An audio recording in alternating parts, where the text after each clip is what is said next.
Pues bueno, sí, pues ya, ¿no? Para que me sienta como en la playa. Pues ya, hay que asumir el calorón. Entonces, sí, me llegó un archivo tuyo, Gisem.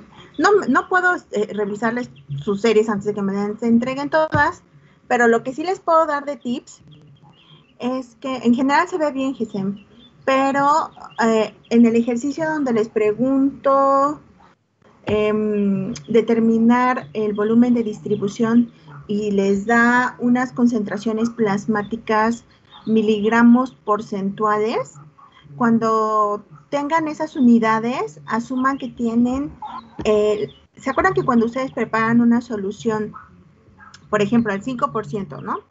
¿Están de acuerdo conmigo que se prepara como 5 gramos por cada 100 mililitros, ¿no? Entonces, cuando lo encuentren miligramo porcentual, es que en lugar de que asuman los gramos por 100 mililitros, asuman miligramos en 100 mililitros. ¿Sí, muchachos? Nada más eso.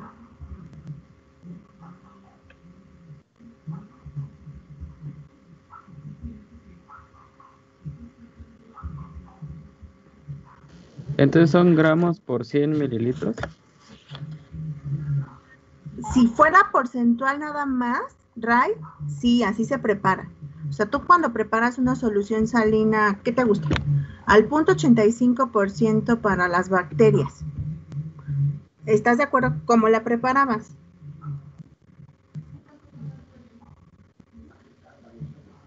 Sí, sí lo recuerdo. 0.85 gramos en 100 mililitros, ¿no? Así. Pero si se les pone miligramos porcentuales, o sea, mg con el porcentaje, asuman en lugar de gramos, miligramos por cada 100 mililitros. O sea, ¿qué quiere decir? Que ese valor todavía lo tienen que dividir para que les quede miligramos por mililitro, por ejemplo. O sea, chequen las unidades, esa es mi observación. Ok, gracias. ¿Sí? Les quería comentar otra cosa, estuve revisando el calendario y creo que ya la semana que viene, ya es la semana última antes de vacaciones, ¿verdad? Sí. Se pasó bien rápido. Entonces, estamos con el tiempo encima. ¿Qué quieren que hagamos? Esa es mi pregunta. ¿Qué quieren que hagamos? Si hacemos examen, podríamos apurarnos y hacerlo el viernes o en su defecto el lunes, aunque ya sea vacacional, o de regreso. Ahora sí que se los dejo a su criterio. A mí no me afecta, ¿eh?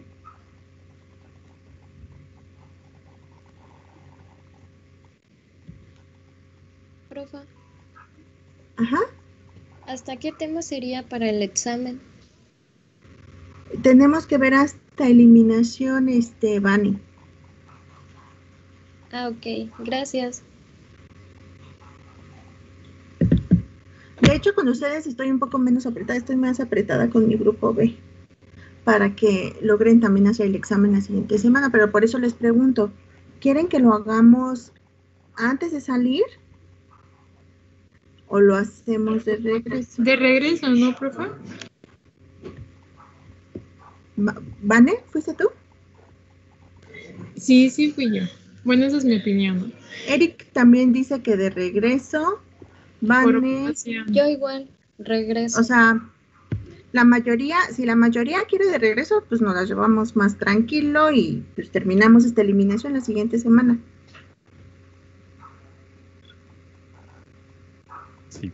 Sí, está bien. ¿Sí? Sí, está bien, profesora.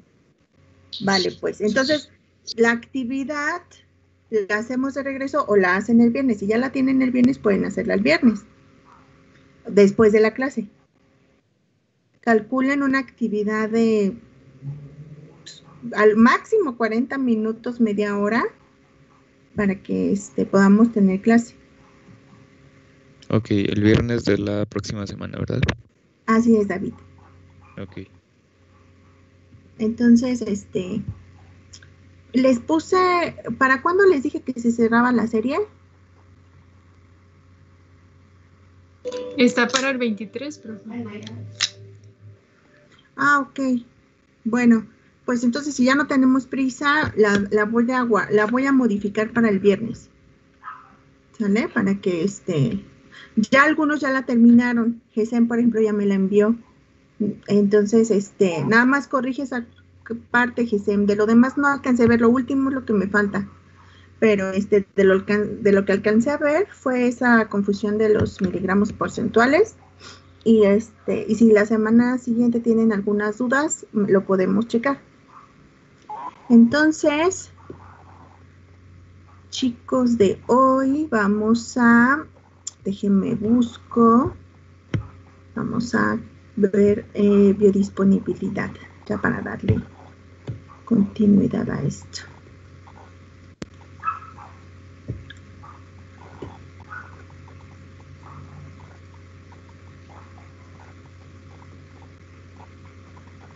Pues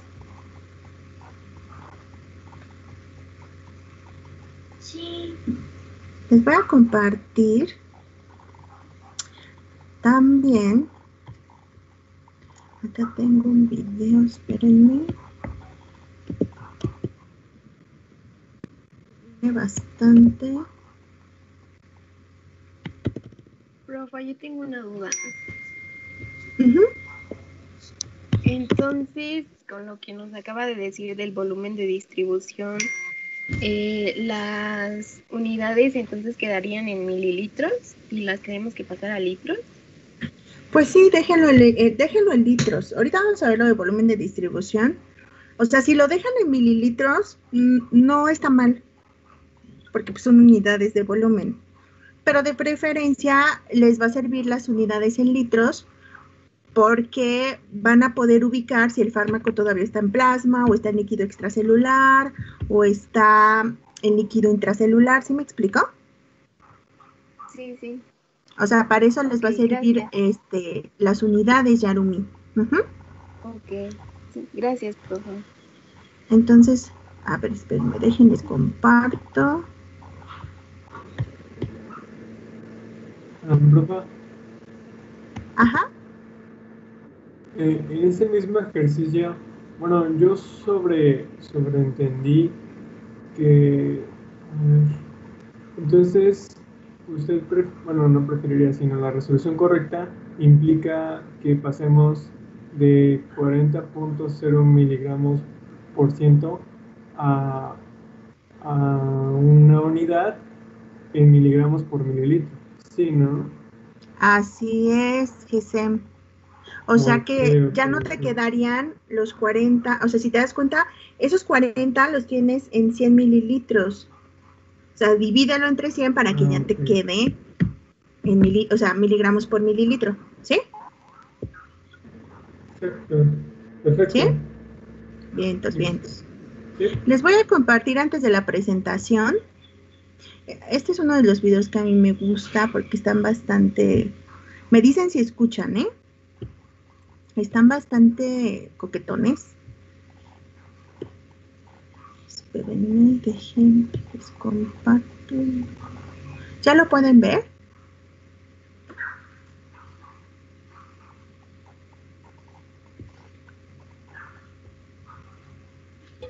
Creo que no. Yo no. Yo tampoco. Yo creo que apenas se va a poner. A ver, me avisan, ¿eh? Ya se ve, profe. ¿Listo? Ahí va, ¿eh? Ahora me dicen si se escucha. ¿Sí? After swallowing. ¿Sí? Sí, profe. Voy. Sí, profesora. Va. Está cortito. Pongan atención, les voy a preguntar. Aspirin tablet, it will go on a journey through your digestive system.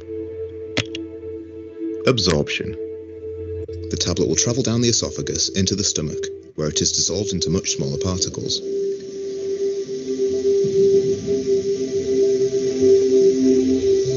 These particles will continue their journey into the small intestine, where most of them will be absorbed into the blood.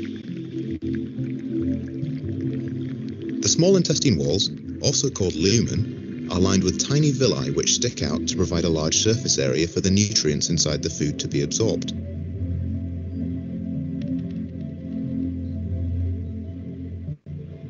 Looking closer at these villi, you can see they have a rich blood supply and they are covered in a thin layer of epithelial cells. The aspirin molecules will work their way through the epithelial cells and into the bloodstream, where they are carried around the body. Distribution. Blood plasma contains complex molecules called albumin. Albumin is a protein made by the liver which transports nutrients around the body. Albumin also binds to drugs that enter the bloodstream.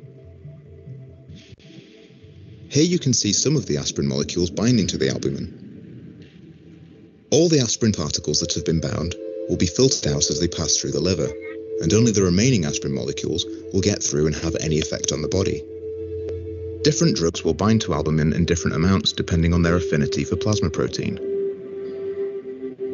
The next stop on the journey is the liver. The aspirin-rich blood will enter the liver through the hepatic portal vein at the bottom, and it will exit at the top via the hepatic vein. At this stage, even more of the aspirin will be removed through a process called first-pass metabolism. The liver's job is a bit like a filter. It will metabolize drugs before they reach the rest of the body. It does this in a few steps. Phase 1 metabolism. First, aspirin is hydrolyzed, breaking off ethanoic acid and leaving behind salicylic acid. This salicylic acid isn't water-soluble, so it can't be excreted in urine yet. Phase 2 metabolism.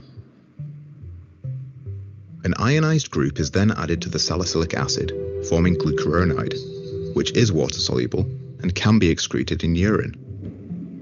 A lot less of the aspirin will continue its journey onto the rest of the body, including the site of the pain. Only 68% of orally taken aspirin will have any effect at all, because of all the filtering that the body has done. This percentage is called the drug's oral bioavailability. If drugs are not administered orally, e.g. intravenously or buccally, then they can bypass the small intestine and liver, so none of this filtering takes place, and they have 100% bioavailability. We are now at the site of some skin tissue damage. Tissues in the skin are creating prostaglandins, which are causing inflammation. The prostaglandins are sending messages to the nerves in the skin responsible for the sensation of pain. Once the aspirin arrives in the blood supply at the site, it prevents the production of prostaglandins in the tissue, which will reduce the swelling and stop the messages being sent to the nerves that are perceived as pain. Excretion. Any remaining aspirin in the blood will go round and round the blood supply, going back through the liver several times until it is all used up or filtered out of the body. It travels into the kidneys and then into the bladder for excretion.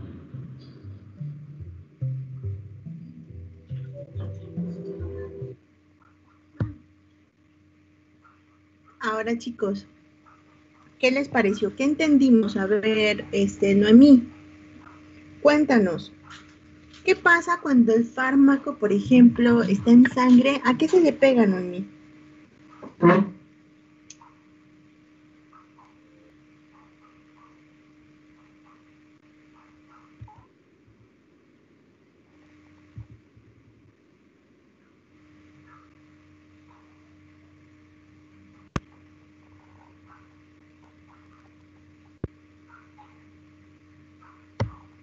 ¿Sí me escuchan?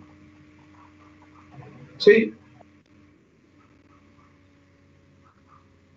Con razón vi un meme que decía que las clases en línea es como estar en estas sesiones espiritistas, ¿no? O sea, ¿sí me escuchan? ¿Sí estoy en contacto contigo, fulanito? Sí, escucha, profa. Entonces, bueno, Noemí no quiere, a ver. No. Luz.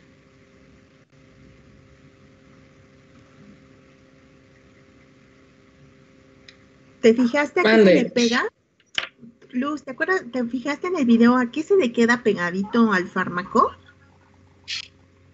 En ocasiones. Al gluco. Ajá. Bueno, ahí daba el ejemplo del ácido salicílico. Ajá, es el Sí, ejemplo ese. del ácido salicílico. Ajá, se le pegaba el glucosidón.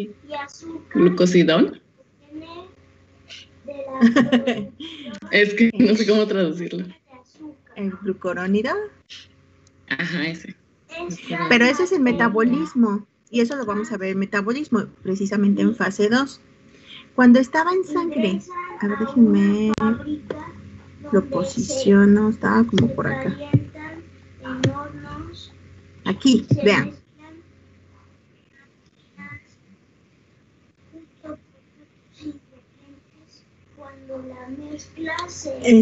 ¿Rosa o Noemí? Ah, que tiene problemas con el audio. Ok. Ah, ok, está bien, Rosita. Sí, estás correcta. Sí, en esta parte, muchachos, fíjense otra vez.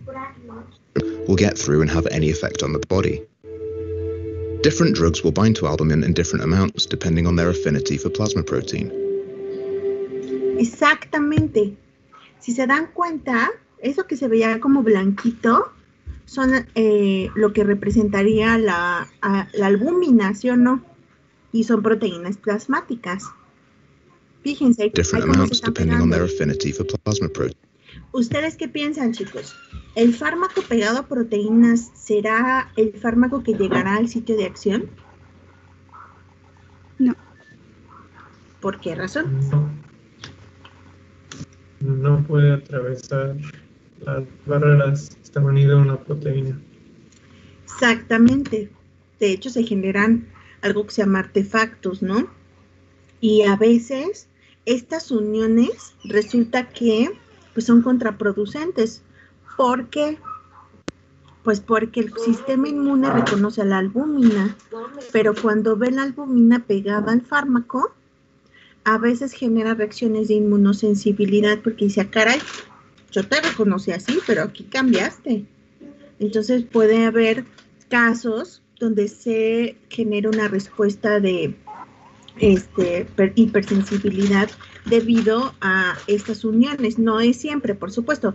El que el fármaco se una a proteínas plasmáticas, de hecho, es bastante común, ¿no? Evidentemente va a haber algunos fármacos que dependiendo de sus características van a tener una mayor afinidad o una menor afinidad a ciertas proteínas plasmáticas. Por ejemplo, la albúmina. ¿Qué característica tiene la albúmina? ¿Es ácida o es básica, chicos?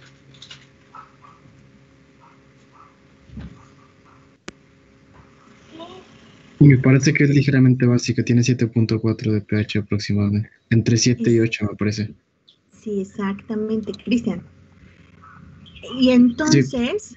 Que si se dan cuenta, estamos hablando del viaje, por eso dice Aspirin Journey, es el viaje del ácido acetilsalicílico. Y dado que es un ácido débil, que hemos estado trabajando, tiende a unirse con facilidad a esta proteína plasmática en específico. Número 1, porque es de naturaleza básica, como bien lo comentas. Y número 2, porque es la que tenemos en mayor abundancia, a menos de que estemos en los extremos de la vida. ¿Sí, chicos? Sí.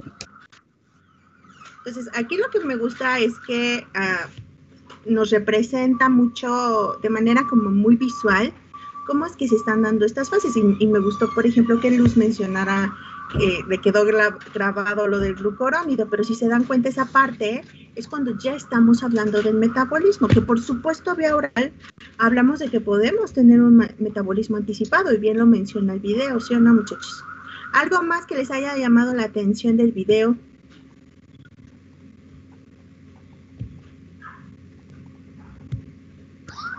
A mí me quedó una duda, profe. ¿Manda? A mí me quedó una duda. Dijo que esas uniones, ¿cómo se llamaban? Las que se unen a proteínas plasmáticas. Dijo un nombre. O sea, ¿te refieres a las uniones electrostáticas? Ajá, porque dijo que el fármaco se une a las proteínas plasmáticas y eso se llamaba... Es lo que no me acuerdo. ¿Qué dijo? ¿Qué facto, no? ¿Lo sí? artefacto, algo así dijo, ¿no? No, facto. Ah, que yo les dije a ustedes o que decía en el video. No, que usted nos dijo. Ah, ya. Sí, o sea, pudiéramos decir que son ciertos, a veces, al tener estas uniones, porque a veces pueden ser por enlaces covalentes, pueden ser uniones muy fuertes, y entonces puede suceder que el mismo cuerpo lo reconozca como algo extraño. No es común, porque si no, imagínense, ¿no? Tuviéramos reacciones de hipersensibilidad a todos los fármacos. Generalmente se queda unido y pues después, por alguna razón, pues igual como todas las proteínas sufren un proceso de depuración y todo esto, pero en algunas ocasiones puede suceder esa situación.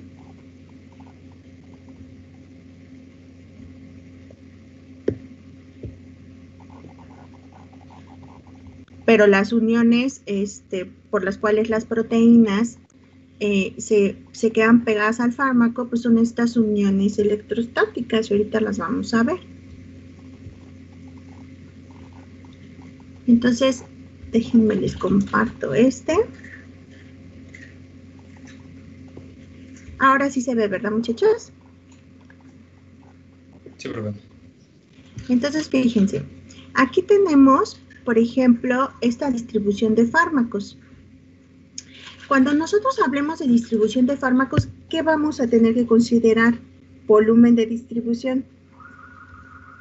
¿Qué factores nos pueden estar involucrando a esta unión de fármacos a las distintas proteínas, a que se esté distribuyendo en ciertos tejidos u otros, dependiendo qué tan perfundidos estén o no, de cuáles son las características también del fármaco? Entonces, son factores que influyen en la distribución, que también, por supuesto, como vimos hace ratito, va a depender de en dónde se localice, cuáles son las características fisiopatológicas de su paciente y, por supuesto, qué tipo de API o IFA estemos hablando. Entonces, hay algo que les tiene que quedar claro desde un principio, muchachos. ¿Y qué es eso? Nosotros hablamos de un parámetro que es el volumen de distribución, pero es un parámetro que no se considera real. ¿Y por qué creen que no se considere real?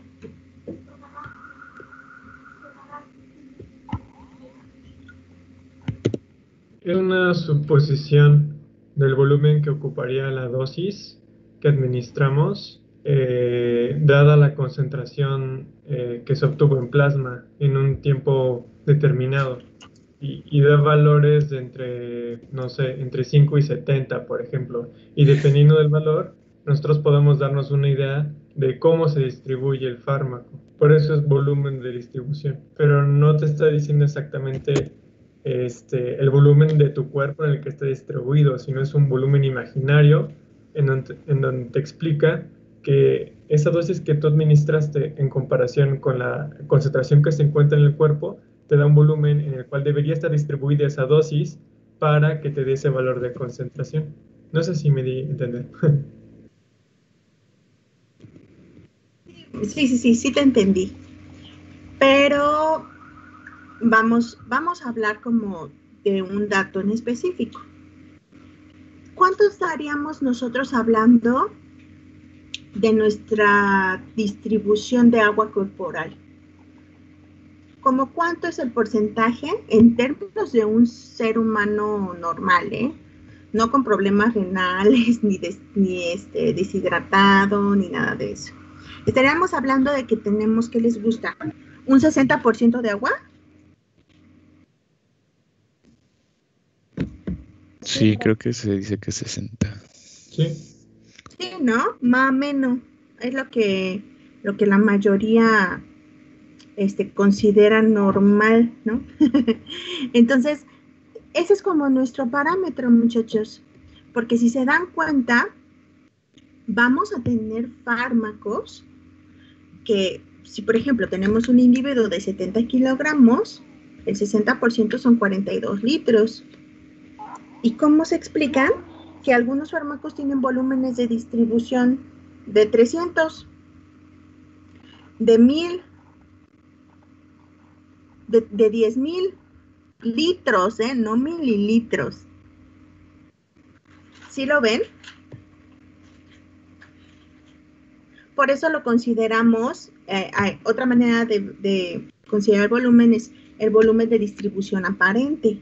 Porque sí, bien, como bien comentaba GESEM, este término nos ayuda, por ejemplo, a saber cuánto del fármaco está distribuido, ¿no? Cuantificar la distribución de nuestro fármaco en el cuerpo.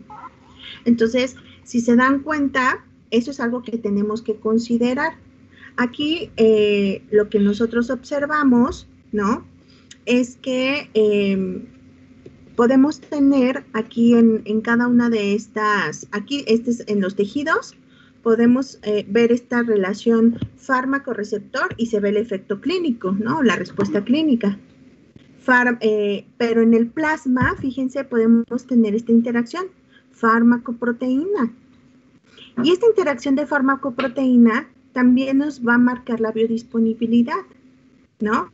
Porque necesitamos tener una buena cantidad de fármaco libre para poder garantizar que ese fármaco libre llegue al sitio de unión con su receptor y ejerza el efecto farmacológico. Pero ciertamente va a depender de muchos factores. Fíjense aquí. Por eso les decía, ustedes pueden determinar el volumen de distribución con la dosis, como nos mencionaron hace ratito, y la concentración plasmática de nuestro fármaco a tiempo cero, ¿no? Entonces, esta es la manera en que nosotros lo vamos a poder calcular. Para quien no ha hecho esto, anoten la fórmula, ¿sale? Cuando hablamos del volumen, lo que les decía, ¿no? Esto es para un individuo de 70 kilogramos. Algunos individuos, pues, no tienen ese peso, ¿no? Algunos pesan 60 kilogramos, algunos 80, 90, 100 kilogramos. Pero lo que sí es importante es que nos quedemos con los parámetros para calcular si nuestro fármaco está en volumen intracelular o si está en volumen extracelular. ¿Sí, chicos? Nos vamos a quedar, aunque la literatura puede marcarles hasta el 64% para volumen intracelular y hasta 36% para extracelular, podemos redondearlo a 60-30 y no pasa nada, no les va a afectar mucho, porque si ustedes determinan el volumen de distribución, van a poder ser capaces de decirme, ok, aparentemente este fármaco está distribuido en plasma. ¿Cómo cuánto estaríamos hablando para saber que el fármaco estuviera todavía nada más distribuido en plasma? ¿Cómo qué porcentaje creen, chicos?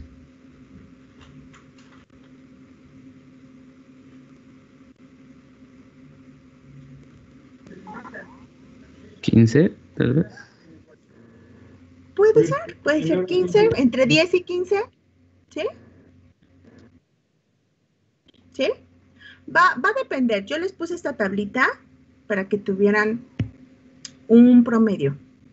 Por supuesto, si se dan cuenta, estos son volúmenes físicos para que podamos asumir ciertos ejemplos, ¿no? Por ejemplo, aquí, el agua corporal total. ¿Por qué dice 0.6? ¿Se acuerdan que hablábamos de que aparentemente tenemos un 60% de agua en un individuo normalón? Que bueno, ya la normalidad ya no sé qué, ahora sí que ya no sé cuál es, ¿no? Pero ciertamente, cuando estamos hablando de personas muy delgadas, puede subir. O sea, podemos hablar que a lo mejor tengan un 70% de agua. Y en personas más robustas, tendiendo a ser más obesas, puede disminuir, porque entonces aumentan los adipocitos y entonces tienes un 50% de agua. Esos son como los casos que pudiéramos tener en términos generales, por supuesto, muchachos. ¿No? Que si la persona está deshidratada, la persona tiene un problema de edema por alguna cuestión fisiopatológica, bueno, eso ya es otro asunto, pero eso es por donde nos podemos mover. Entonces aquí lo que vemos son algunos ejemplos, ¿no? Por ejemplo, aquí les habla del etanol, que ya lo habíamos visto, que por supuesto es muy soluble en agua, y es un ejemplo de fármacos que puedan estar bastante bien distribuidos. En líquido extracelular, generalmente podemos tener algunos antibióticos que pues tienen un peso molecular mucho mayor, pero siguen siendo también small molecules, ¿no? En plasma, pues tenemos proteínas grandes, y aquí les marcan los anticuerpos, ¿no? En las grasas, por supuesto que es más fácil que esté distribuido fármacos lipofílicos, ¿no? Como en este caso les pone una benzodiazepina, la más principal es diazepam. En el hueso podemos hablar de que ciertas moléculas, que ciertos iones pudieran tener cierta afinidad, sobre todo halogenados o metales pesados, como el plomo y el flúor, ¿no? Entonces, aquí les pongo esta tablita, anótenla para que nos quedemos con esto y no se me hagan bolas, ¿sí? Este es los porcentajes que podemos hablar de un individuo de 70 kilogramos, ¿no? Como bien me mencionaba hace ratito, no me acuerdo quién fue que me dijo 15 litros, ¿quién fue de los que no siempre los veo? Fui yo, profesora. ¿Quién, Ray? Sí. Ah, sí, Ray. Entonces, vean, pues si estamos hablando, ¿no? Hagamos cuentas. Si estamos hablando de un individuo de 70 kilogramos, pues tenemos 42 litros de agua. El 10% de los 42 litros de agua, estamos hablando como de 4.2. Pues entonces nos podemos quedar con un 10%. ¿No, muchachos?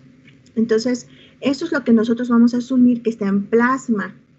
Por supuesto, en líquido intracelular va a variar. Un 60% de esos 42 litros. Multipliquen 42 por 0.6. ¿Cuánto les da?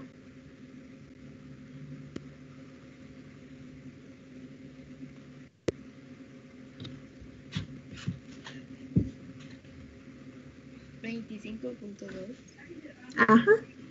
Entonces, es cercano a lo que vemos aquí en líquido intracelular. Y en extracelular, multipliquen 42 por 0.3, o sea, para asumir el 30%.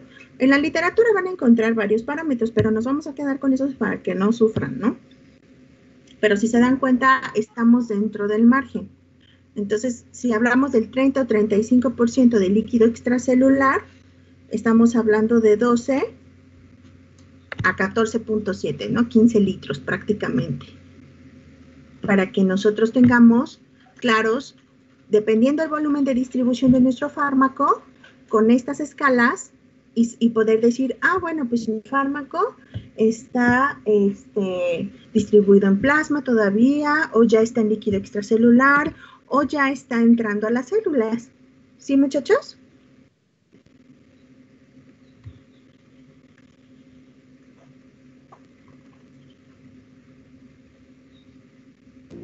Sí. ¿Sí? Perfecto. Entonces aquí les pongo algunos ejemplos, ¿no? ¿Se acuerdan que habíamos visto que dependiendo también de la vía de administración, pues la biodisponibilidad nos iba a marcar diferencias? Aquí tenemos intravenosa, que pues ese precisamente es nuestro marcador de la biodisponibilidad absoluta. De hecho, cuando queremos determinar biodisponibilidad absoluta, es en comparación con una forma farmacéutica intravenosa, en comparación con otra vía de administración de ese mismo fármaco. Entonces, aquí si se dan cuenta, pues obviamente el fármaco tiene un efecto más rápido, pues porque está directamente en sangre, ¿no? Inicia más rápido todo este proceso.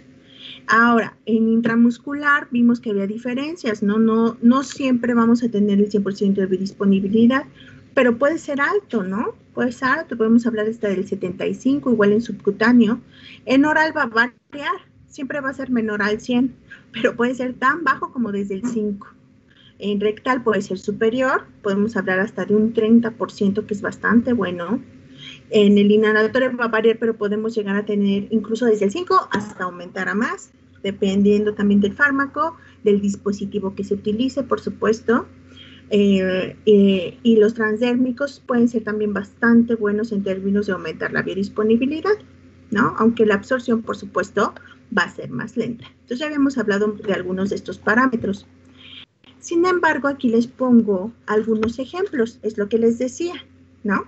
Aquí les marca algunos fármacos que tienen desde volúmenes de distribución súper pequeños hasta algunos que, fíjense, ¿quién les llama la atención? ¿Quién es el que tiene el volumen de distribución más alto en esta gráfica? A ver, alguien de los que casi no quieren participar. Candy.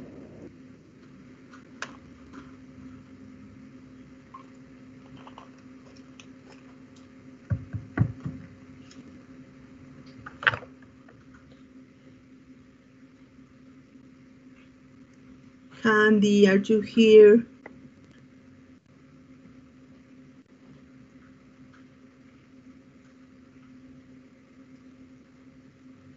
Yadira, Carrillo, no te crees.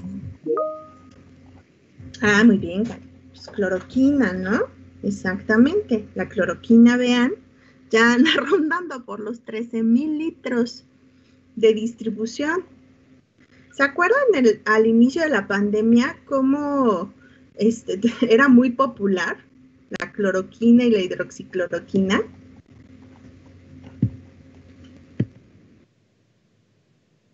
Sí. Sí. Y decían, no, es que sí funciona, y bueno, ¿no? Ya con los meses se dieron cuenta que evidentemente, pues, necesitábamos más estudios para estar seguros de que tuviera realmente un efecto importante. ¿Por qué no era recomendable bueno, de por sí nunca va a ser recomendable automedicarte, pero automedicarte con automedicarse con paracetamol, que con todo que el paracetamol tiene sus asegúnes, ¿no?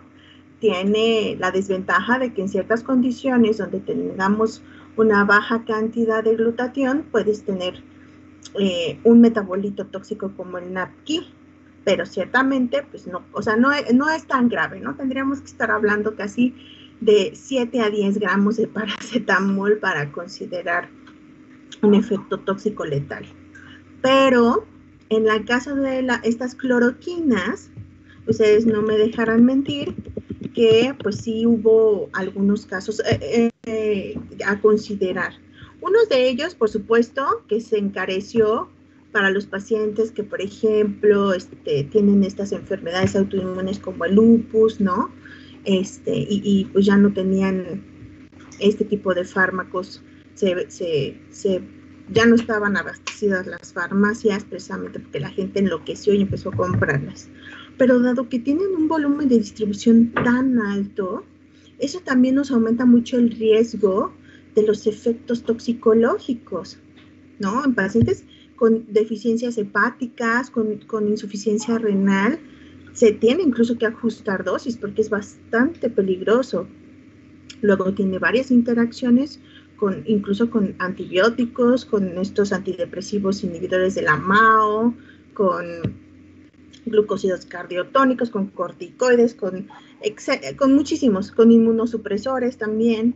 Y evidentemente, unas de las efectos adversos que pueden ser bastante importantes de considerar, no solo es los que pueden ser a través del sistema nervioso central, sino también el hecho de que puede opacar la córnea, ¿no?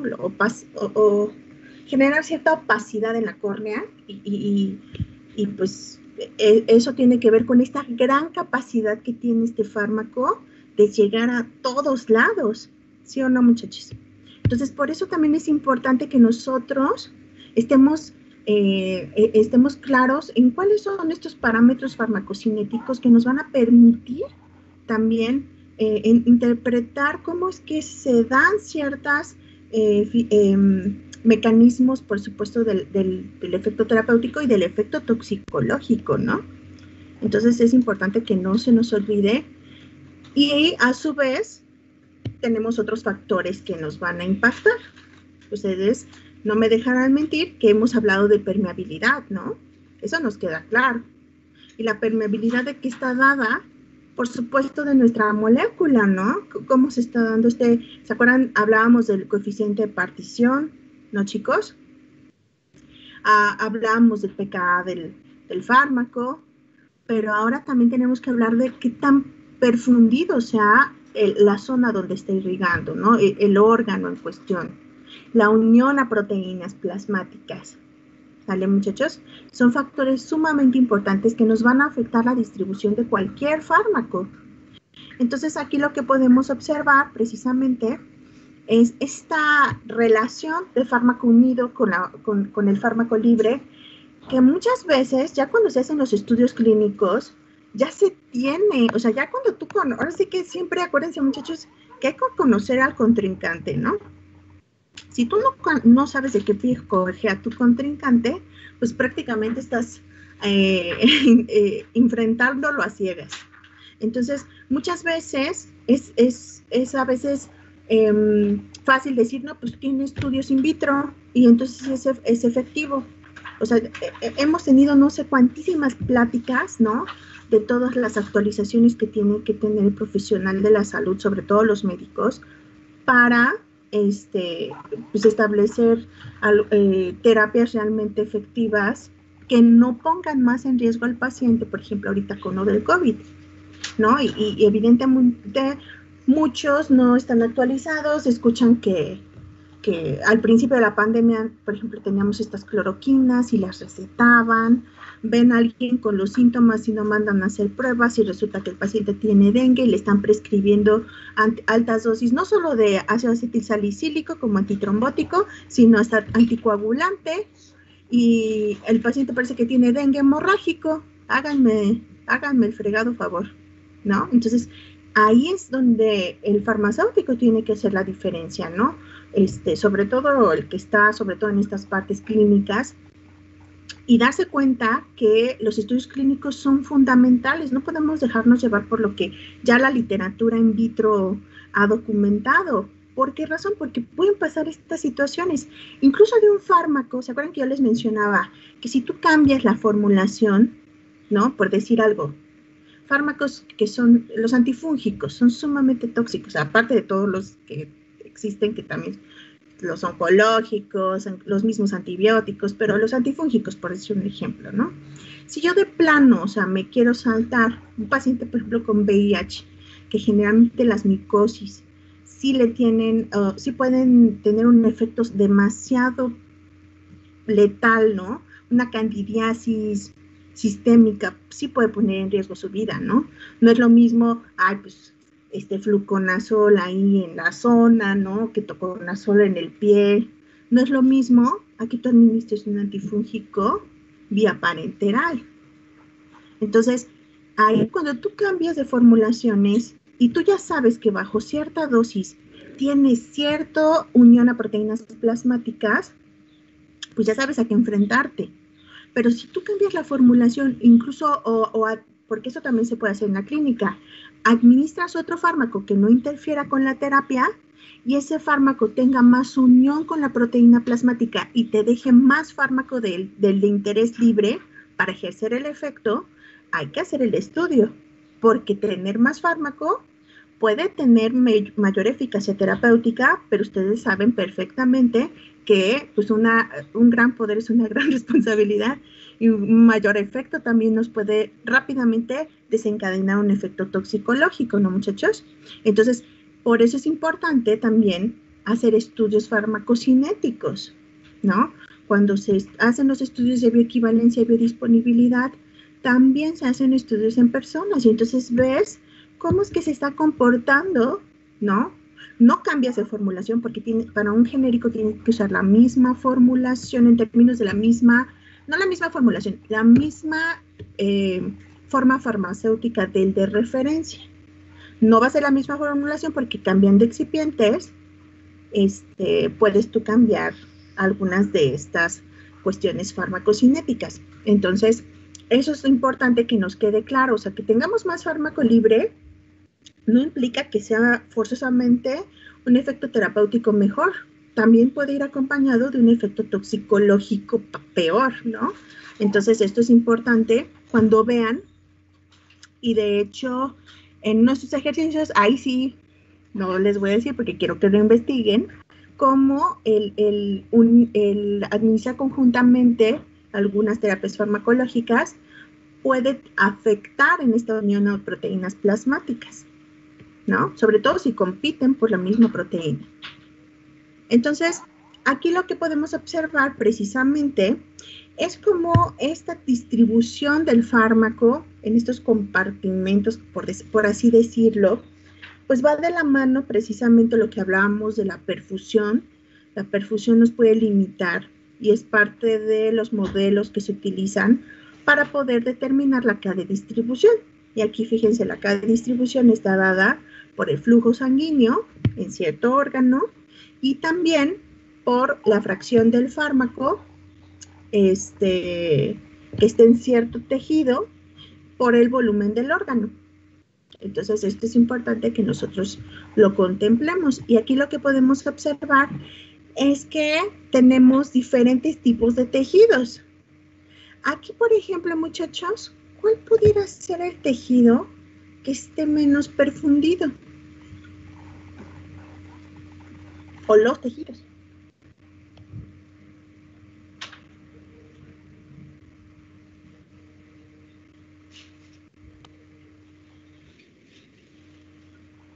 Tejido conectivo, en efecto, ¿no? Y también las grasas, exactamente, ¿no? Digo, aunque sabemos que hay fármacos que tienen una mayor distribución en grasas por esta afinidad, generalmente son zonas donde no están tan perfundidas. Y no sé si han visto en sus redes sociales, porque yo he visto a mi hija viendo TikToks de liposucciones, la verdad me dan un poco de asco, pero no sé si las han visto, cómo les están ahí absorbiendo la grasa y todo ese show. Obviamente una liposucción pues sí tiene, digo, no soy cirujana ni mucho menos, pero de lo que yo me he informado sí tiene un riesgo, pero al parecer al no ser un tejido tan perfundido, pues la pérdida de sangre no, si se hace bien la maniobra, pues no es tan peligroso, pero aún así sí está irrigado, ¿no? Pues aún así se ve bastante grotesco. No sé si han visto esos videos, a mí me dan ñañaras. Hasta digo, no, híjole, creo que sí hay que mejor hacer abdominales, a ver qué hacemos, ¿no? Porque la verdad, qué horror. Pero bueno, este es un ejemplo de que ustedes puedan ver estas diferencias, ¿no? En términos de los tejidos. Por supuesto, tenemos ciertas barreras fisiológicas que nos van a limitar, ¿no? ¿Se acuerdan que hablábamos de la barrera hematoencefálica? Y pues dentro de esta zona tenemos el líquido cefalorraquídeo, tenemos secreciones en bronquios, en el pericardio hay algo que se llama hiperfluido del pericardio, y entonces hay zonas que son poco accesibles para los fármacos, ¿no? ¿Y eso por qué razón? Pues porque imagínense, ¿no? O sea, tenemos un gran riesgo de toxicidad y ahora que se lo dejemos, ahora sí que pásale, estás en tu casa, ¿no? Evidentemente, pues que cualquier fármaco pase el fluido del oído medio, pues nos pondría en riesgo de ototoxicidad. De por sí con los aminoglucósidos tenemos ese riesgo. Y luego cuando estamos cursando un proceso pues de enfermedad, generalmente está acompañado de un proceso inflamatorio, sobre todo si hablamos de infecciones o enfermedades autoinmunes, ¿no? Entonces la inflamación es un parámetro fisiopatológico que nos va a predisponer a una mayor penetración. ¿Se acuerdan de estos procesos de apedesis, donde también precisamente se requiere que pasen nuestros neutrófilos y toda la tropa, ¿no? Para que hagan algo, ¿no? Donde está sucediendo este traumatismo o esta infección o está ahí el agente patógeno haciendo de las suyas. Y entonces se requiere que permeen y pasen estas células del sistema inmune, pues para que empiecen a controlar la zona, pero también eso también puede aumentar la penetración de otros agentes externos que pueden ser nuestros tratamientos farmacológicos, y en ciertas condiciones, pues por supuesto, el tener una mayor penetración puede también conllevar un riesgo. Entonces aquí les pongo, así de manera resumida, cuáles son estos factores que nos afectan la biodisponibilidad, que son dependientes del fármaco. ¿Se acuerdan que habíamos hablado de las propiedades del fármaco? Si está en forma de sal, estructura cristalina, si está en solvato, su misma solubilidad. En el caso, por ejemplo, de las formulaciones, que si nuestra forma farmacéutica tiene ciertos excipientes, ciertas coberturas, ¿no? Hablando del producto final, estas cuestiones de manufactura, de control de calidad de manufactura, ¿Se acuerdan de esto de la compresión, dureza, friabilidad, etcétera, no? Entonces, el tamaño de partícula. Y eso aunado con lo que esté sucediendo del fármaco en términos de la velocidad de disolución a través del tracto gastrointestinal, pues son los factores que nos pueden afectar qué tanto fármaco vamos a tener biodisponible en sangre, ¿no?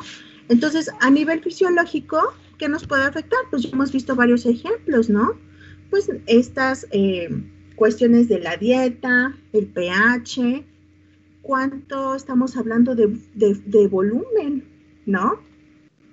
A lo largo del tracto gastrointestinal, si hay bacterias ahí haciendo de las suyas, si tenemos otros fármacos, las interacciones farmacológicas, si estamos en ayunas o no. ¿Se acuerdan que eso también nos estaba afectando en otros parámetros como en absorción, ¿no? Y, por supuesto, a nivel del tracto gastrointestinal, pues también nos afectan enfermedades, que si el paciente hizo ejercicio, que si el paciente está deprimido, que si el paciente toma otros fármacos, ¿no? Entonces, a nivel de las formulaciones orales, ¿se acuerdan que hemos hablado muchísimo de un metabolismo anticipado o una degradación del fármaco anticipadamente? Ahora, ¿qué factores van a estar ahí involucrados? Pues, por supuesto, qué tan probable es que nuestro fármaco tenga este metabolismo anticipado y qué tipo de metabolitos se van a estar generando, ¿no? Si estamos hablando de un profármaco y el metabolito es activo, pues igual puede ser de hecho deseable que se haga ese metabolismo presistémico. Pero si se está degradando y ya tienes la forma inactiva y entonces ya tienes forma inactiva en torrente sanguíneo, pues ya no te hizo nada. O por el contrario, si tienes metabolitos más tóxicos, pues entonces tenemos problemas, ¿no? Con la terapia farmacológica.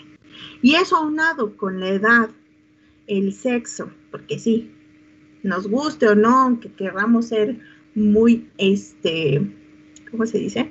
Muy incluyentes y que no, que sí, hay que buscar la equidad, pero fisiológicamente somos diferentes y marca diferencias incluso en los estudios clínicos con respecto al sexo, ¿no? Entonces, la raza, las enfermedades, la complexión del paciente, en el horario en que se toma el tratamiento y la actividad física, son también todos estos otros factores que hay que contemplar. Y por supuesto, dentro de los que pues, no vamos a poder controlar del todo, por ejemplo, si tenemos fármacos que ciertamente tengan alguna ineficacia o alguna toxicidad derivado, por ejemplo, de algún polimorfismo genético que afecte enzimas metabólicas, el citocromo P450. Eso no lo podemos controlar, ¿no? No puedes decir, yo quiero nacer sin polimorfismos. Pues no. O que tu papá diga, no, yo quiero que mi hijo salga. ¿Alguien vio la película Gattaca? Pues no, ¿verdad? Todavía no tenemos esa capacidad. O igual algunos sí, pero es carísimo, pero seguro que alguna cosa no sale de todo bien. De que puedas bajar al mínimo las probabilidades de que un ser humano desarrolle ciertos padecimientos. Pero en el caso de estas enzimas metabólicas, pues lo que sí se puede es hacer estudios farmacogenómicos y ver si se trata el paciente de un metabolizador pobre o un metabolizador ultra rápido, que ciertos fármacos puedan tener desventajas al tener esas características en el paciente. Otras cuestiones, pues es que pues la eliminación es algo que va a depender también de cuestiones fisiológicas como el pH urinario, ¿no? Y entonces eso, aunado con algunos mecanismos de transporte que están en las zonas, pues nos van a afectar la velocidad de excreción y que tan rápido o no se elimine nuestro fármaco. La disminución de la unión a proteínas plasmáticas, pues por supuesto, tampoco puedo decir, yo no quiero tener tanta albúmina. Pues no, pues la vas a tener, más si eres un adulto joven. Y si tienes ciertas patologías, puede que baje y aumente la alfa-glicoproteína, o si tienes un paciente de la tercera edad, de plano, tienes que estar bien consciente que no tiene el mismo contenido de proteínas plasmáticas que un paciente adulto joven, y entonces al tener más alfa-glicoproteína con características ácidas, se le puede unir más fácilmente fármacos básicos y eso disminuir la biodisponibilidad del mismo. ¿Sí, chicos? Entonces a eso se refiere, que son factores obviamente más difíciles de controlar, pero pues hay que conocerlos para ver qué hacer, ¿no? Entonces aquí lo que podemos observar precisamente es cómo varía esta concentración del fármaco en sangre en función, ¿no? Si se dan cuenta de, en esta cuestión A, que es donde tenemos nuestra línea como color guinda, aquí en la cuestión A generalmente tenemos al fármaco que tuvo muy buena concentración plasmática, ¿no? Y después empieza a eliminar, ¿no? Y estuvo, ahí dice completamente biodisponible, pero bueno, yo tengo mis asegúnes. En la posición B, obviamente, no alcanzamos el 100% de la situación A. Tenemos que hablar que tenemos el 50% casi de biodisponibilidad en comparación con el fármaco A, si es que estamos hablando de fármacos, pues porque son curvas de tiempo concentración en sangre. Y en el fármaco C, pues ahí tenemos el fármaco bastante disponible, pero, digo, no está a la mitad, como en el C, como en el B, perdón, pero pues sí tenemos una buena biodisponibilidad, no tanto como en el caso de la. Entonces, estas son algunas diferencias que se pueden tener en términos del grado de biodisponibilidad, y eso, por supuesto, va a afectar tanto en la duración del efecto y su eficacia, como el tener, por ejemplo, distintas formulaciones de nuestro API. ¿Sí, muchachos? Ya hablando de las proteínas plasmáticas, pues vamos a ver que tenemos fármacos que por supuesto se encuentran unidos reversiblemente. Entonces, esas uniones reversibles se pueden romper. Vamos a ver que generalmente aquí tenemos algunos fármacos que no se van a distribuir homogéneamente. Va a depender de las mismas características del fármaco, ¿no? Aquí vemos algunos tejidos, como los que vimos hace ratito, del tejido conectivo, aquí la piel, por ejemplo, el tejido adiposo, o el mismo músculo, no tiene la misma distribución que tenemos en órganos como el cerebro, el riñón, el corazón, ¿no? Precisamente porque pues tenemos diferencias incluso de fisiológicas que nos afectan la penetración y por supuesto la perfusión. Y aquí es lo que... Eric, ¿quieres comentar algo?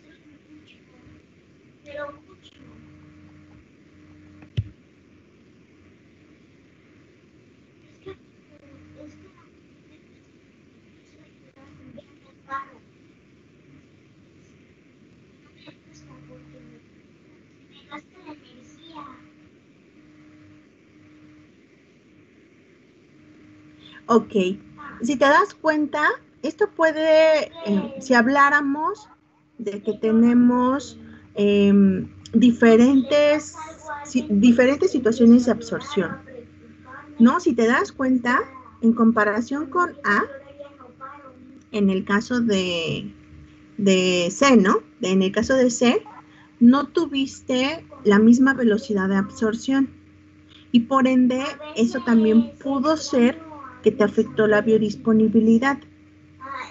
Pero si, por ejemplo, esto puede suceder si tuviéramos el mismo fármaco, Eric, pero tenemos diferentes formas farmacéuticas. Porque no me dejarás mentir, hay formas farmacéuticas que te garantizan una mejor absorción, aún hablando del mismo API, ¿no? O del mismo fármaco. Hay veces que si tú administras de manera subcutánea, tienes una absorción a veces más limitada que, por ejemplo, tener una administración inhalatoria, por ejemplo, ¿no? pero va a depender también del principio activo, de las características fisiológicas del paciente. Aquí lo que yo quiero que vean es que si hablamos de un mismo fármaco con distintas formulaciones, podríamos tener diferencias en términos del tiempo que alcanza la concentración plasmática máxima del mismo y por ende también su eliminación. O sea, que es algo como muy general, no estamos viendo casos muy específicos, porque también la eliminación que va desde el punto máximo, ustedes donde vean el pico donde tienes la mayor concentración plasmática, a ese se le llama Cmax. Y el tiempo al cual alcanzas esa Cmax se llama Tmax. A partir de esa Cmax y Tmax, vean cómo se da el comportamiento de la eliminación. Y la eliminación es importante, pues porque también se va a ver afectada si tu paciente tiene algún daño renal, si tiene alguna insuficiencia hepática, si tiene alguna condición, ¿no? O simple y sencillamente que el fármaco, pues si tenga algún metabolismo, que el metabolito que se genere tenga ciertas propiedades incluso de ser reabsorbido. Eso pasa, por ejemplo, con las penicilinas. Muchas penicilinas se eliminan de manera inalterada, o sea, no sufren un metabolismo importante, o sea, una buena cantidad del fármaco original se elimina sin haber tenido un metabolismo importante y se reabsorbe. Y eso puede aumentar las concentraciones plasmáticas de nuestro antibiótico. A veces, por supuesto, eso puede ser útil y vamos a platicar el caso más adelante. Más o menos, Eric.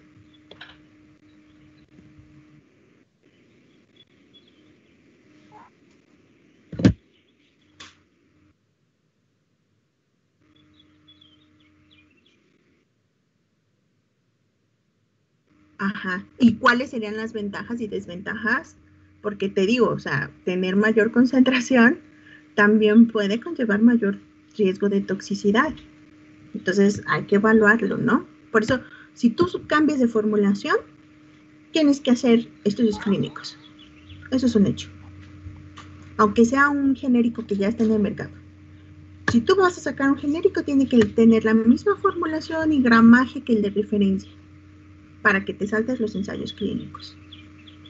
Si no, no, porque las mismas formulaciones, o sea, cambiar formulación, te cambia todo el panorama farmacocinético que te puede desencadenar situaciones diferentes en eficacia y toxicidad.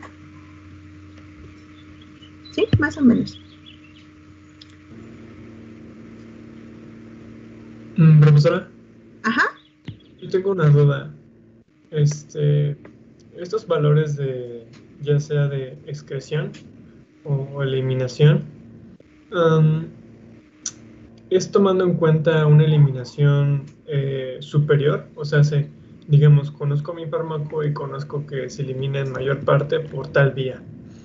Y cuando yo tomo en cuenta condiciones como, por ejemplo, una enfermedad en donde se ve afectada la función renal y quiero saber más o menos las vidas medias de mi fármaco, tendría que tomar en cuenta el ritmo al cual se elimina por esta vía o por ambas vías. O sea, digamos, me enfoco en saber cómo se va eliminando por esta vía y con base en ello puedo saber más o menos cuánto es su vida media ahora que existe esta condición, o tengo que tomar el panorama general de su eliminación.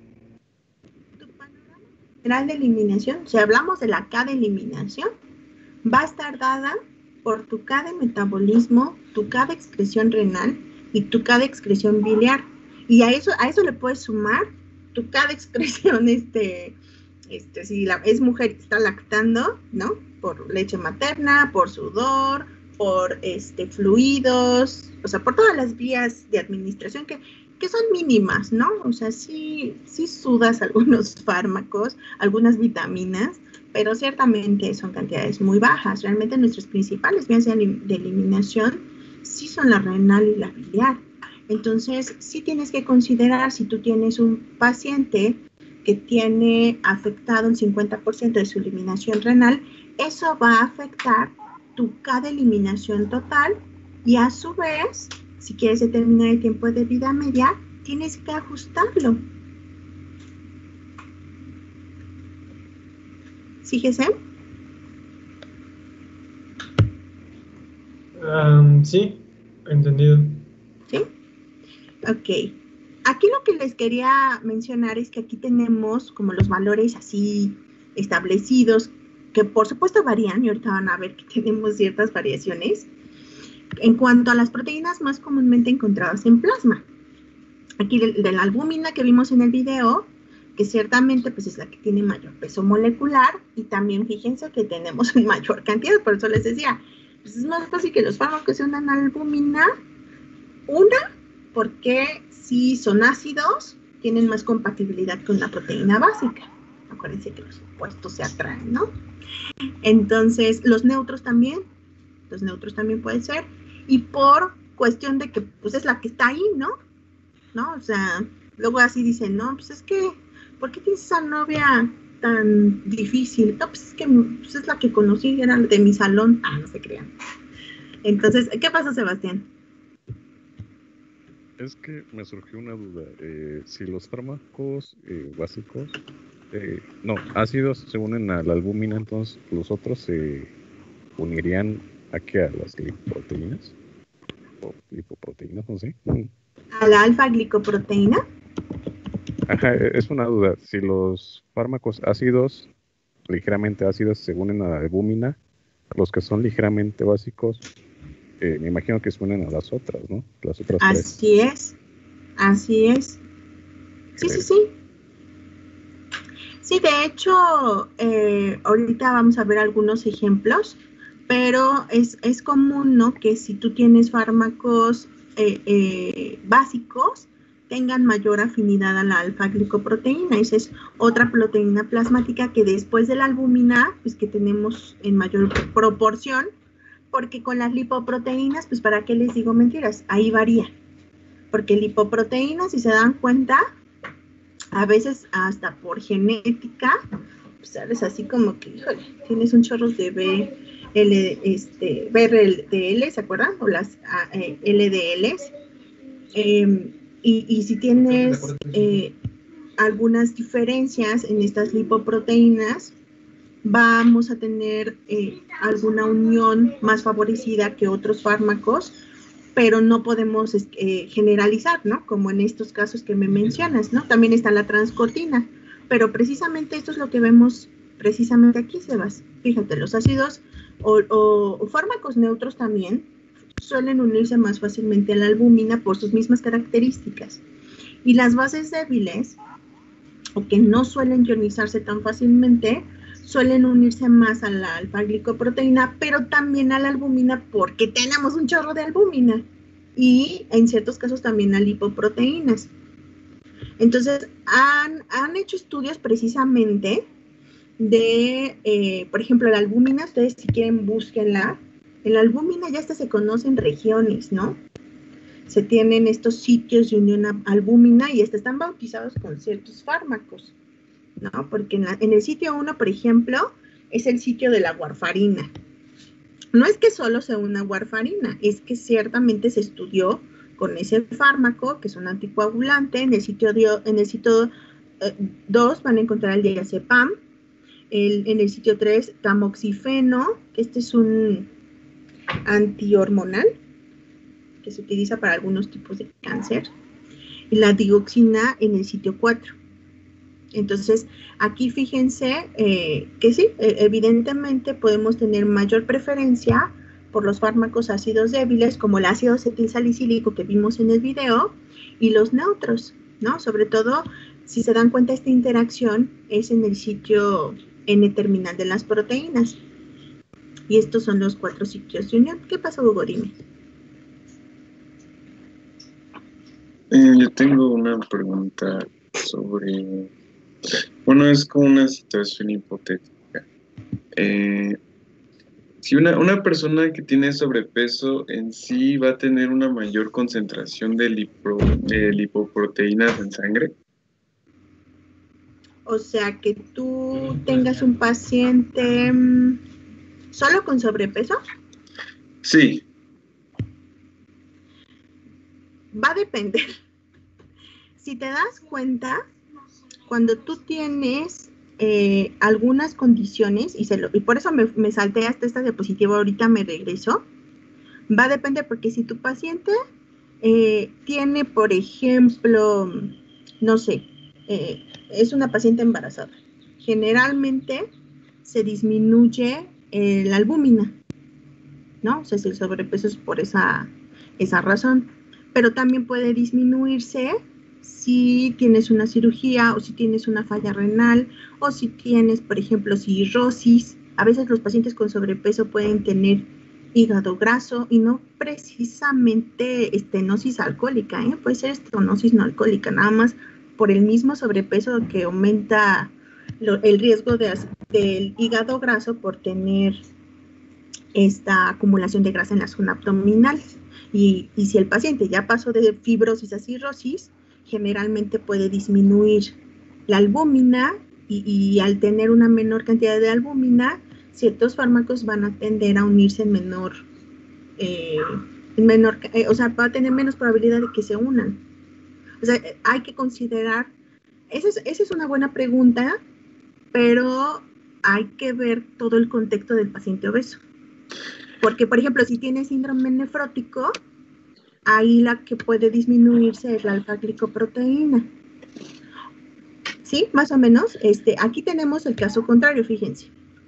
Acá aquí les pongo algunos mecanismos por los cuales se dan estos cambios, ¿no? Por ejemplo, cuando tienes una enfermedad hepática, pues se disminuye la síntesis de estas proteínas. Si chocaste, tuviste un traumatismo, te intervinieron, pues también hay una inducción del catabolismo proteico. Si sufres una quemadura, pero pues una señora quemadura, generalmente la albúmina se distribuye más hacia el espacio extravascular. ¿Sí? En las enfermedades renales, generalmente hay una excesiva eliminación de proteínas. Pues porque ya tu riñón ya no filtra, ¿no? Ya deja pasar todo. Y en el caso contrario, ¿no? Que se ven afectadas, por ejemplo, un paciente que tiene obesidad pero tiene hipotiroidismo, Hugo, ahí tienes, por ejemplo, un aumento de albúmina. Pero también si tu paciente tiene algunas enfermedades del sistema nervioso, como esquizofrenia, psicosis, o hace mucho ejercicio, o tiene un tumor benigno, también se puede afectar y aumentar la albúmina.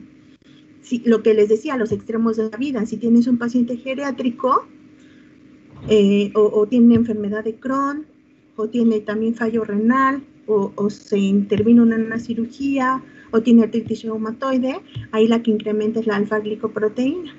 Y las lipoproteínas generalmente se ven aumentadas, sobre todo estas de baja densidad, que tantos problemas nos meten, pues cuando tienes el síndrome metabólico que está aunado con la diabetes, ¿sí o no? O cuando un paciente tiene hipotiroidismo. Entonces, eso puede estar asociado a otras condiciones como tal. Pero lo que sí se sabe es que, pues, de manera general, pues tienes mayor cantidad de albúmina, eso es un hecho, que se puede ver disminuida en los extremos de la vida. Acá les había puesto, pues acá están, ¿no? Neonatos y personas geriátricas, ¿no? Pueden tener también una disminución, un aumento de alfa-glicoproteína en comparación con las condiciones normales que podríamos tenerla. ¿Sí, Hugo?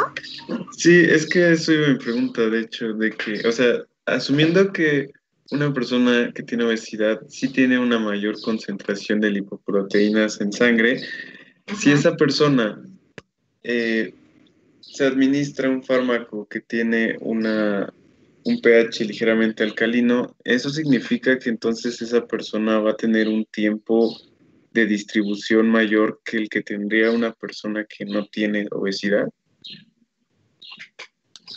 A ver, otra vez. Déjenmela más despacio. A ver, otra vez. Una persona con obesidad que tiene mayor tipo de lipoproteínas, ¿qué? Que tiene una concentración elevada de lipoproteínas en sangre. Esa persona se va a administrar un medicamento que tiene un pH ligeramente alcalino. Y si ese fármaco... Ya, tú estás hablando de una base débil. Sí. Ajá.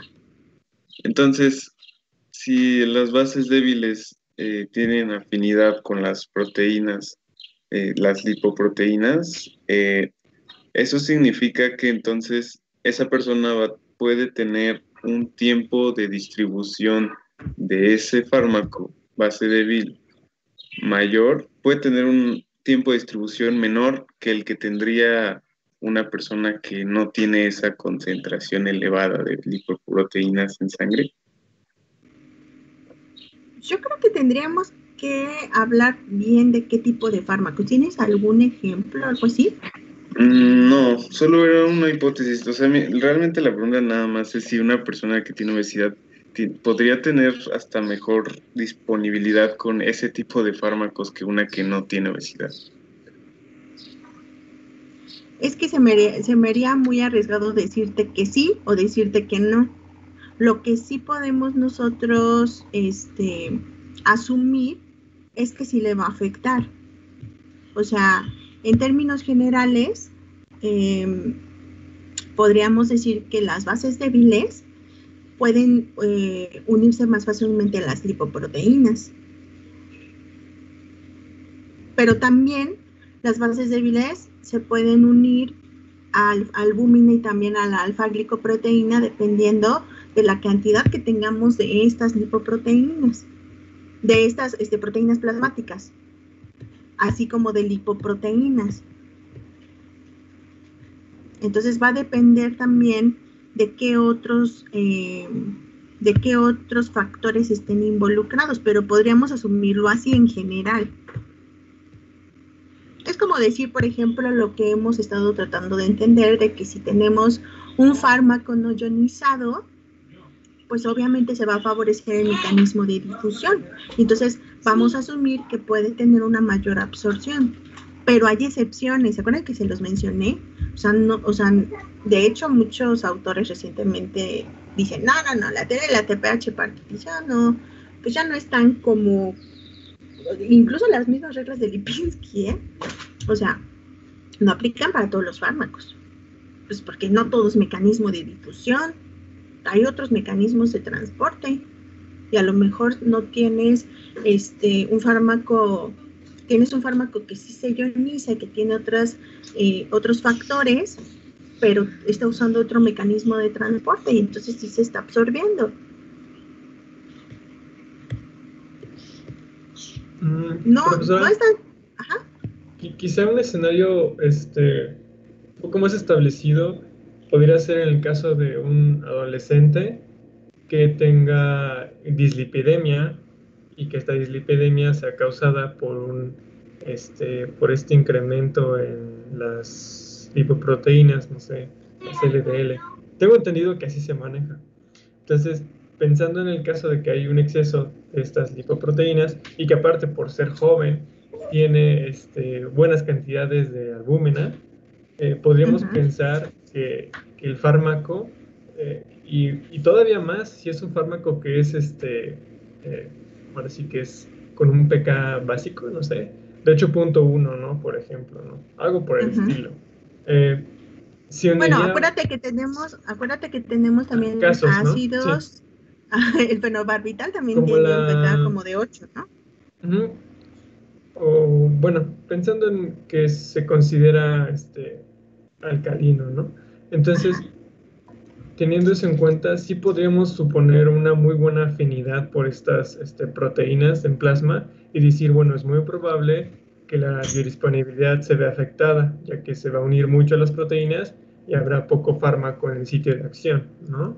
En ese caso sí sería más fácil visualizarlo. puede ser que nosotros podamos asumir que si tenemos una mayor unión a proteínas plasmáticas, va a disminuir la biodisponibilidad, eso es un hecho. E incluso el caso contrario, ¿no? Al tener menos unión a proteínas plasmáticas, tengamos más fármaco disponible que vaya a llegar al efecto, al lugar, al sitio diana, ¿no? Pero obviamente esto solamente solamente estamos viendo un lado del panorama. Por supuesto, hay maneras, ¿se acuerdan que yo les mencionaba? O sea, puedes incluso coadministrar algunos tratamientos que eviten que tengas tanta unión a proteínas plasmáticas o ajustar, ¿no?, tu dosis. Eso yo creo que sería lo importante de entender estos parámetros. Si se dan cuenta, aquí sí tienes tu conocimiento de que bajo estas situaciones vas a tener estos cambios. Yo, por ejemplo, pudiera asumir que si tengo un paciente geriátrico, que ustedes recordarán que el paciente geriátrico casi siempre lo tienen, clínicamente hablando, tienen que ajustar como un paciente pediátrico.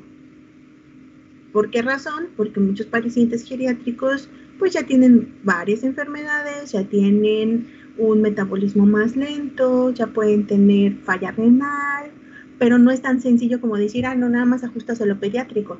No, pues hay que ver que tu paciente geriátrico seguramente tenga una mayor cantidad de alfa-glicoproteína y así en general, y entonces al tener mayor cantidad de alfa-glicoproteína, si administras un fármaco básico, pues muy probablemente tengas mayor unión de tu fármaco básico unido y te quede menos cantidad de fármaco libre para llegar a generar el efecto, pero a lo mejor tu paciente también es diabético y eso hace que aumenten las lipoproteínas y también se están pegando a ciertos fármacos, sobre todo a las bases débiles, también se pueden unir, o fármacos que tengan esta afinidad. Entonces, o sea, no es tan sencillo, pero sí, vamos, por eso te digo, se tiene que evaluar individualmente y por eso se requieren, al menos a nivel intrahospitalario, les mandan a hacer estudios de química sanguínea, de toda esta cuestión, de determinar cómo está tu paciente y poder ajustar el tratamiento, que eso sería lo mejor, ¿no? Pues eso sería lo ideal, que tú con base a todos estos resultados digas, no, pues entonces, si yo le aumento la dosis, pues puede ser que pueda tener un efecto toxicológico, pero dado que tiene, no sé, se me ocurre falla renal, pues se va a compensar, porque aparte, es un paciente de la tercera edad y aumenta la alfa-glicoproteína y se va a quedar pegado, pero si es un ácido, muy probablemente no se pega la alfa-glicoproteína, va a quedar más tiempo en circulación. ¿Sí me explico? O sea, vamos a tener que analizar como detalladamente cuáles pudieran ser los escenarios. Para eso nos sirve todo esto. O sea, es que no quisiera yo generalizarles.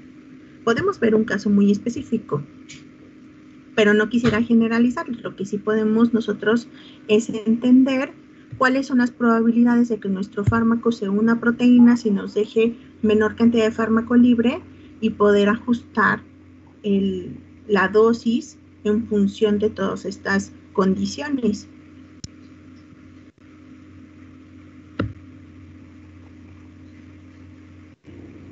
Pues me gustaría pensar que en algunos hospitales del mundo se hace eso.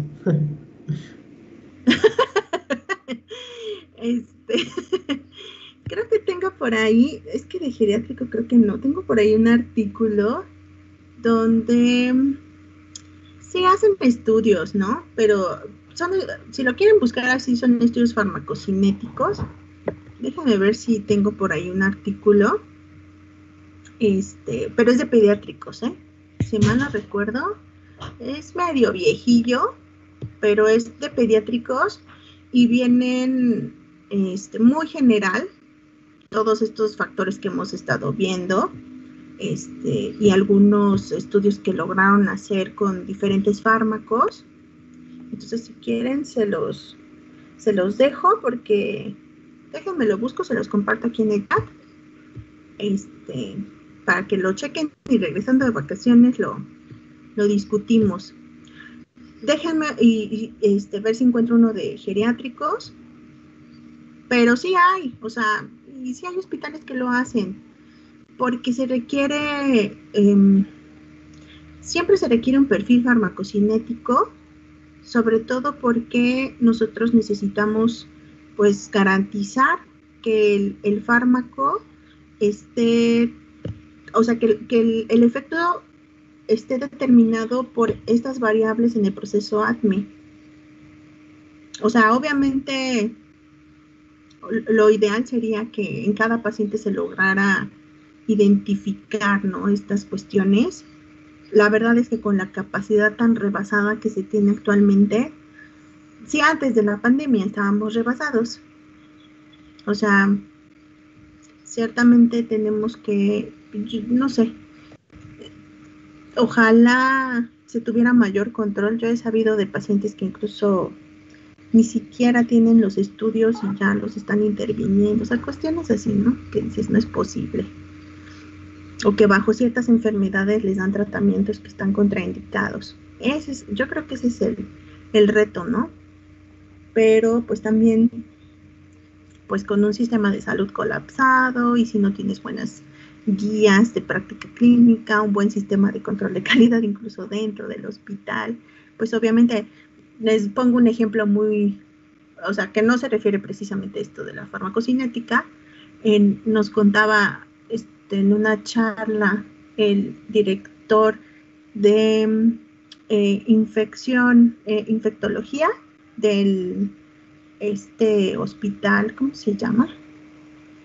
El Médica Sur. Ellos habían generado hasta una app.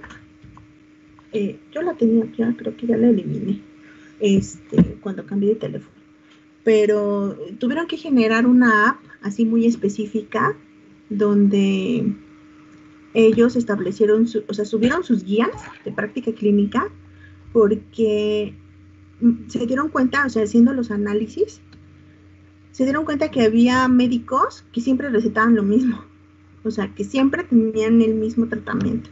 O sea, es como si no te sabes otra más que ceftriaxona y siempre recetas ceftriaxona, porque sabes que es de amplio espectro, cefalosporina, tercera generación, pues le pega todo, ¿no? Entonces, se dieron cuenta de esa situación. Pues como no todos los pacientes con infecciones lo apropiado es ceftriaxona, hay pacientes que tienen problemas, no sé, con con betalactámicos, o tienen resistencias y se hacen un análisis de susceptibilidad, ¿no?, antibióticos, y entonces hicieron sus análisis y se dieron cuenta de esa situación, y entonces subieron como sus guías de práctica clínica para ciertas cuestiones infecciosas, y entonces dijeron, no, bueno, para pacientes de este estilo hay que prescribir esto, porque también los cuadros que están por instituciones a veces están bien desfasados, a veces se basan en los medicamentos que hay en la institución. Y no se les miento, para diabetes, por ejemplo, en el IMSS, en el ISSSTE, es un brincotote, o sea, de metformina pasan a glibenclamida, y de ahí el brinco es a insulina. O sea, no buscan, o sea, cuando el algoritmo del paciente diabético tipo 2 es iniciar con metformina y dieta, por supuesto, o dieta y ejercicio, y si de plano no, dependiendo de hemoglobina glicosilada, si ves que no,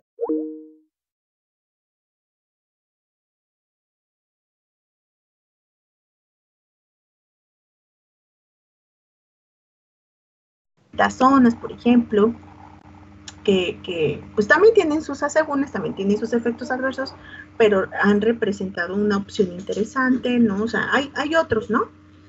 Y de plano, o sea, se van de biguanidas, la única sulfonilurea que tienen, cuando dentro de las sulfonilureas hay diferencias, ¿sí? Y bien cruciales. Y ya se brincan la insulina porque solo tienen esos tres. O, por ejemplo, para pacientes antidepresivos, No se sabe en otra más que imipramina, que es un antidepresivo tricíclico. ¿Sí me explicó? Entonces, esas son de las cuestiones que todavía se tienen que trabajar mucho. Esa es mi opinión. Ahora sí que en la sección, en mi humilde opinión, pues hay mucho que hacer, sobre todo de ustedes, muchachos, creo yo. Tanto de la parte de investigación, como de la parte clínica, como de la parte de formulaciones, hay mucho que se puede aportar desde el ámbito farmacéutico. ¿Cómo ven? Sí, hay largo camino. Así es. Pues chicos, creo ya son las 2. Pues bueno, le continuamos. Léanse de metabolismo para que ya nos vayamos más rapidito. Porque terminamos esto y vemos metabolismo. Y entonces su examen regresando. ¿Todos están de acuerdo o hay alguien que no? Pero si la mayoría está de acuerdo, pues regresando. Sí, de acuerdo, profesora. ¿Sí? De acuerdo. Sí, pues bueno, ¿les parece? Les paso lista, me dicen quién participó.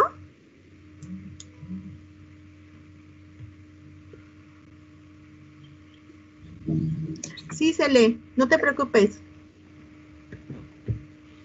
Me están escribiendo. Entonces, a ver, Yarumi. Aquí presente, por favor. Y no.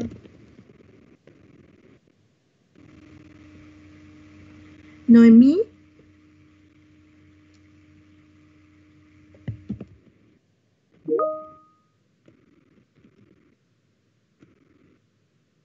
Noemí dice presente. Pablo.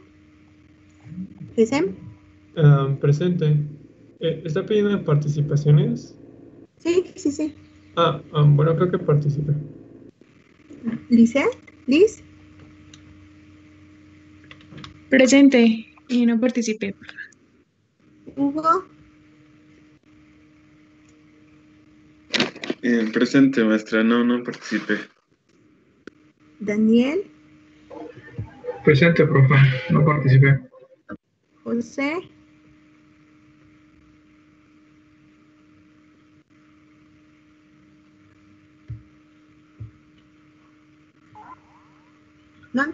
¿No anda nuestro Pepe por ahí? Juan Pablo González. El otro Pablo.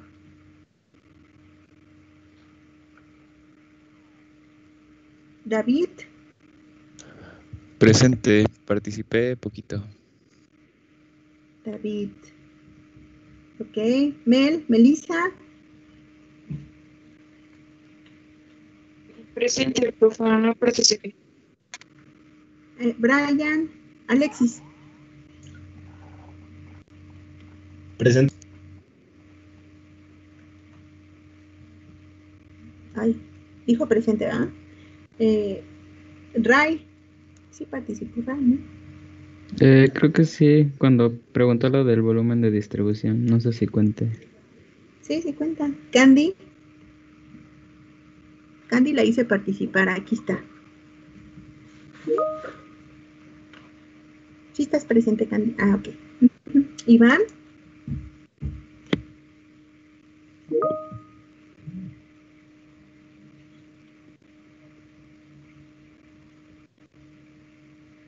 Vane Pineda.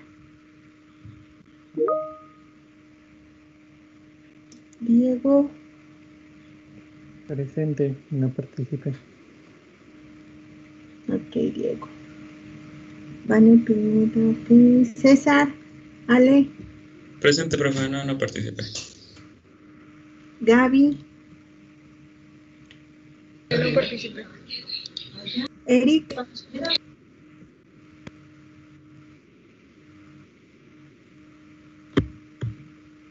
No, Eric, yo sentí que sí. Adriana.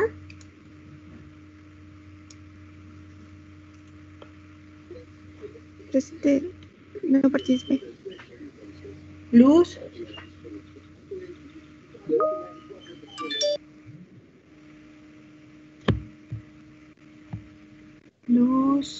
Presente, profa. ¿Sí te hice participar, Luz?